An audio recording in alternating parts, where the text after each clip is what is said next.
അക്കാദമിയിൽ സമരം ചെയ്യുന്ന വിദ്യാർത്ഥികൾ ഉന്നയിച്ച ആരോപണങ്ങൾ നിഷേധിച്ച് പ്രിൻസിപ്പൽ ലക്ഷ്മി നായർ സ്വതന്ത്ര ഏജൻസിയുടെ അന്വേഷണത്തിന് തയ്യാറാണ്.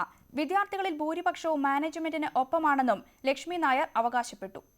വിദ്യാർത്ഥി സമരം 11ാം ദിവസത്തിലേക്ക് കടന്ന സാഹചര്യത്തിലാണ് പ്രിൻസിപ്പൽ വിശദീകരണവുമായി രംഗത്തെത്തിയത്. ആരോപണങ്ങൾ നിഷേധിച്ച ലക്ഷ്മി നായർ വിദ്യാർത്ഥികൾ ചിലരുടെ ചട്ടുകമായി മാറിയെന്ന് കുറ്റപ്പെടുത്തി.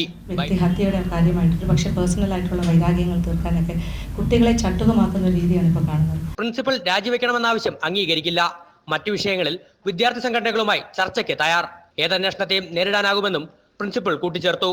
ഇനിയും ഞങ്ങൾ we are open to discussions. അവർ പറയുന്ന പ്രിൻസിപ്പൽ രാജിവെക്കലൊന്നും ഒരിക്കലും നടക്കില്ല. അതൊക്കെ നിങ്ങൾക്കും അറിയാം, എല്ലാവർക്കും അറിയാം. അത് മുട്ടാപ്പോക്കാണ്.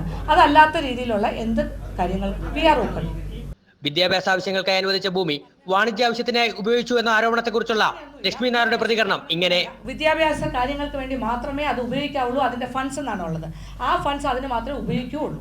പിന്നെ അത് വേറൊരു ആരോപണം, അവിടുത്തെ ഫ്ലാറ്റ് സമുച്ചയം എല്ലാം വിറ്റ് ലക്ഷ്മി നായർ അവിടെ കോടികൾ ഉണ്ടാക്കുന്നത് അത് തെളിയിക്കാൻ കഴിഞ്ഞാൽ ഞാൻ എന്ത് വേണമെങ്കിലും ചെയ്തു തരാം. അതിൽ ഒരു കാര്യമെങ്കിലും, അതായത് ലക്ഷ്മി നായർക്ക് അതിലൊരു കാര്യമില്ല. ലക്ഷ്മി നായർക്ക് അത്യാവശ്യം സ്വന്തമായിട്ട് ഹാർഡ് ആയിട്ട് ഉണ്ടാക്കിയതൊക്കെ ഉണ്ട്. അത് സൊസൈറ്റിയുടേതാണ്.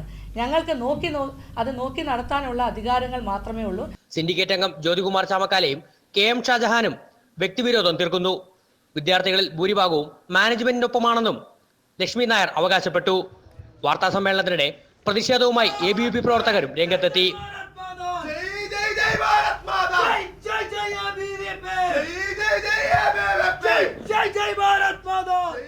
സർവകലാശാല ഉപസമിതിയുടെ തെളിവെടുപ്പിന് ശേഷം കോളേജ് തുറന്നു പ്രവർത്തിക്കുന്ന കാര്യത്തിൽ തീരുമാനമെടുക്കുമെന്നും ലക്ഷ്മി നായർ അറിയിച്ചു.